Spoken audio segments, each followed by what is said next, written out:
A special thanks to you and to the New South Wales Social Justice Committee for this amazing forum. I think we've all had a wonderful day. We've all been challenged. We've all thought a lot. Thanks to our wonderful volunteers for assisting us through an action-packed agenda. And a shout out to the social justice team and our friends at the firm Good PR for making today possible.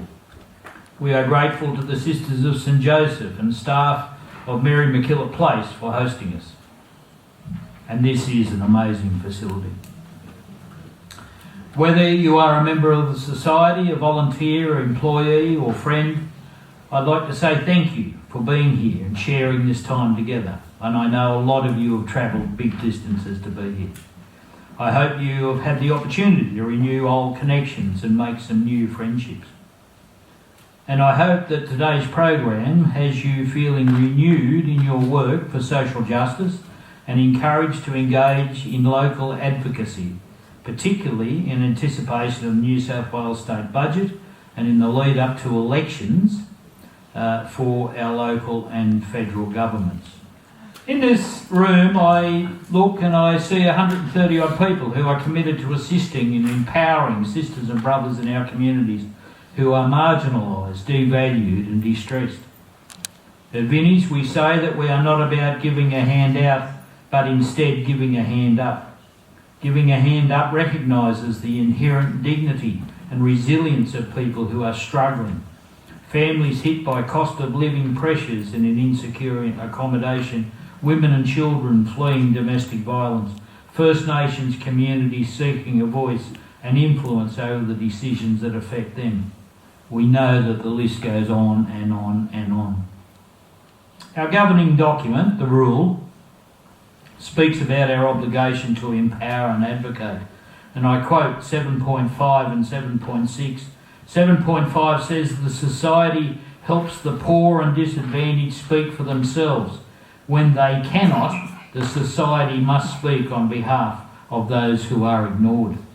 And 7.6 goes on to say, where injustice, inequality, poverty or exclusion are due to unjust economic, political and social structures or an inadequate or unjust legislation, the society should speak out clearly against the situation, always with charity, with the aim of contributing to and demanding improvements. And that's what we're all about, isn't it? Advocacy is the society's DNA. Our charitable good works and our advocacy, I can't say that word. I don't even know why I wrote it. For justice go hand in hand. They complement and complete each other. If our charity does not extend into the realm of social justice advocacy, then our good works have not yet been completed. We know from experience that change is not achieved overnight. Part of our advocacy needs to be about seeking out the solidarity of our communities like the one in this room today.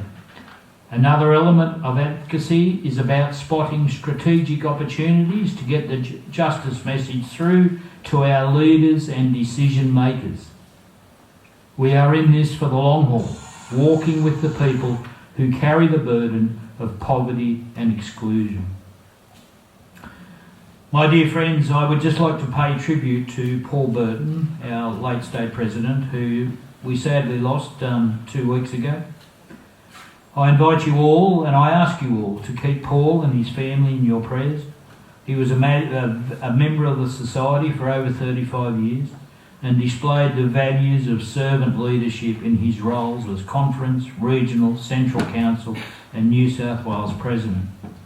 It has been my absolute privilege and pleasure to follow Paul as the Armidale Central Council President, and he was the one who asked me to be the state or the fill-in or acting state president.